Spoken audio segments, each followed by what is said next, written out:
Agora, no dia 10 de novembro de 2025, a Oi decretou falência e você, como um bom investidor, precisa entender os motivos pelos quais a Oi chegou nesse ponto e também você precisa aprender com os erros de quem investiu pesado em Oi, acreditando numa possível sobrevivência da empresa. E no caso, não foi isso que aconteceu. E já que você é um bom investidor, você vai ficar comigo nesse vídeo para entender os motivos de não investir em uma empresa como essa, como analisar quando uma empresa vai começar a ter prejuízo e também as consequências dos investidores que investiram pesado em Oi. Para começar, você precisa entender o início da Oi. Antes mesmo dela se tornar Oi, ela era Telemar. Em 1998, a Telemar surgiu como divisão da empresa Telebrás, ou seja, ela fazia parte de uma das 12 empresas criadas por meio dessa divisão da Telebrás. E depois, no ano de 2002, a Oi surgiu. A Oi era a primeira operadora naquela época a cobrar por segundos e oferecer chip pré-pago sem cadastro. E nos anos de 2003 a 2010, a empresa viveu seu auge, foi o boom da marca. Porém, o problema começou em 2008. Então, bora lá. Fiz essa linha do tempo bem bacana para você entender de forma bem clara como que começou o problema da Oi, que foi no ano de 2008, quando a empresa comprou a Brasil Telecom por 5,8 bilhões de reais. Isso aqui foi um grande marco para a empresa começar a dar problema. E depois, no ano de 2013, ela deu mais um tiro no pé, que foi quando ela se uniu com a Portugal Telecom e trouxe ainda mais dívidas. A empresa, ela já estava endividada e isso fez com que ela ficasse mais endividada ainda. Além da dívida que ela tinha aqui com a compra da Brasil Telecom, ela fez mais uma nova dívida. E no ano de 2015 a 2016, ela teve o maior pedido de recuperação judicial da história, de 65 bilhões. E a partir disso aqui, ela começou a entrar no modo sobrevivência. E agora, no ano de 2025, ela decretou falência, exatamente agora no dia 10 de novembro de 2025, segunda-feira. Então, como você pode ver, o grande erro da Oi foi querer se expandir demais, achar que dava conta, não teve uma boa gestão e se endividou cada vez mais. A partir dos anos de 2018, de 2020 para frente, a Oi começou a vender ativos importantes e isso fez com que ela lucrasse, mas não por resultados próprios, e sim dessa venda de ativos. Então, quando a gente vai olhar o histórico da Oi, em sites como, por exemplo, o Investidor 10, Estados Invest, no próprio gráfico mostra que em 2018 ela teve um boom, teve um lucro. Só que isso não foi resultado da empresa em si, como eu disse. Em gráficos simples aqui do Investidor 10 você consegue ver que a empresa teve um lucro em 2018 mais alto do que o normal. Mas quando você vai estudar mais a fundo, você consegue ver que isso foi por conta de venda de ativos importantes. Ela vendeu tanto para Vivo, quanto para Claro e para TIM, parte de ativos da sua companhia. Então, se a gente vier aqui desde 2009, né, lá quando a empresa começou a dar problemas, de 2008 para cá, a gente consegue ver o prejuízo que ela teve.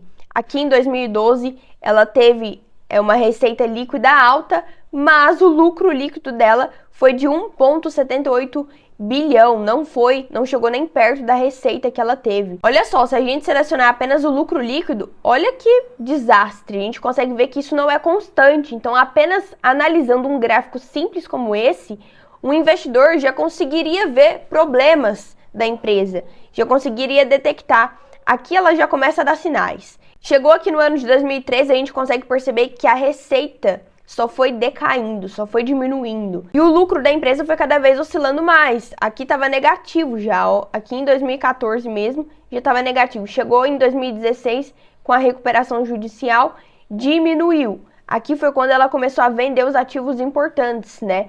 Chegou no ano de 2018, 2020 para frente, ela vendeu boa parte de ativos para outras empresas. E a partir desses anos aqui, de 2020 para cá, ela entrou no modo sobrevivência, como eu disse. Agora, a partir do ano de 2025, você consegue ver aqui, quando você faz uma breve pesquisa no Google, que você não consegue mais comprar e nem vender ativos da empresa. Ela está em recuperação judicial. Então, os investidores que tinham ações da Oi não conseguem mais vender. E a pessoa que quer comprar, acredito que ninguém, não consegue mais fazer esse tipo de operação em bolsa de valores. Não tem mais nem gráfico se a gente vier aqui Se a gente selecionar um dia, você não consegue ver nem gráfico da empresa. Nos últimos 5 anos, olha só esse gráfico. Chega aqui no ano de 2023, praticamente virou pó. E aí pode surgir uma dúvida, o que acontece com os investidores que investiram pesado em Oi? Esses investidores recebem dinheiro? Não, galera, a pessoa que investe, ela se torna sócia daquela companhia, ou seja, ela só vai receber dinheiro se sobrar, e olha lá, se sobrar, né? A empresa está endividada, então primeiro ela vai pagar as pessoas que ela está devendo, ela vai vender, vai terminar de vender os ativos importantes da companhia, e por último, se sobrar dinheiro, ela vai vender para os acionistas. Ou seja, não importa se você é acionista preferencial ou ordinário, né, que comprou a ação de final 4 ou final 3, você de qualquer forma tá lá no último dos casos. Para o investidor que investiu em Oi, ele já tinha que ter ligado o seu alerta lá no ano de 2013, quando a empresa começou a dar sinais. A partir de 2013, quando o investidor viu que a empresa não iria mais dar lucro e nem receita constante, ele já teria que ter ligado o seu alerta, porque de lá para cá são muitos anos ali de prejuízo, muitos anos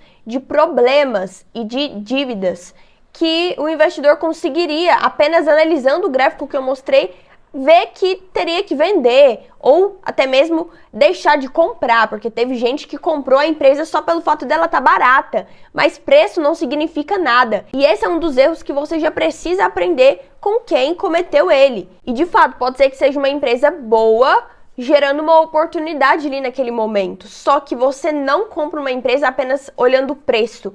Você precisa olhar os indicadores como um todo. E também os indicadores de lucro, que é aqui onde os investidores mais devem se atentar, porque a gente investe em uma empresa visando o quê? Lucro. Nada mais, nada menos do que isso. A gente quer lucro no nosso bolso, de quem está investindo. Não faz sentido você investir em uma empresa que está endividada até o pescoço. Por isso você precisa aprender com esses erros. Não adianta você investir também apenas em empresas preferenciais, achando que elas vão dar preferência em dividendos em momentos de crise como essa, como no caso da Oi. Quando a empresa está passando em um processo como esse de recuperação judicial, ela vai primeiro pagar quem ela está devendo, porque você se tornou sócio. A partir do momento que você se torna sócio, você vira dono. Então você também arca com os prejuízos da empresa. Infelizmente, não tem mais o que fazer, ela entrou em recuperação judicial. Se você pesquisar no Google, como eu mostrei, não tem como mais fazer nada, nem comprar e nem vender ações de Oi. E agora, pra gente finalizar esse vídeo com chave de ouro do jeito que você gosta, eu trouxe aqui os principais setores para você investir.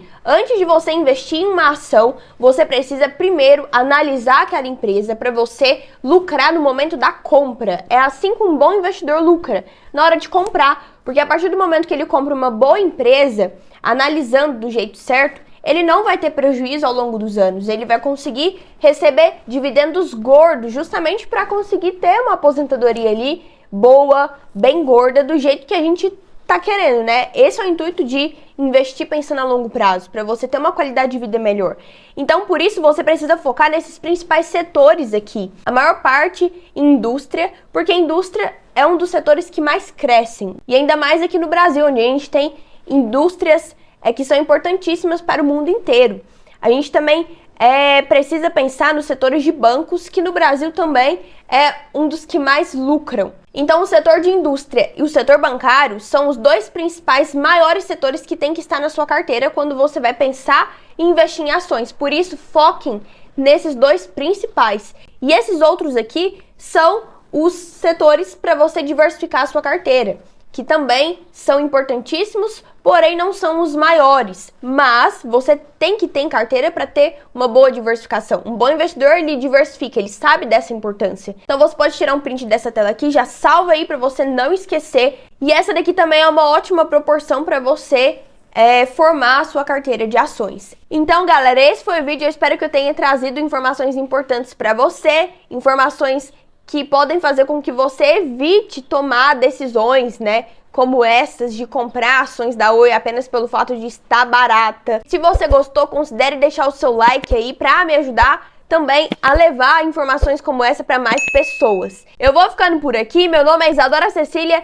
e esse é meu canal Eu Tô Rica, que tem tudo sobre finanças menos a desculpa. Te vejo no próximo vídeo. Tchau!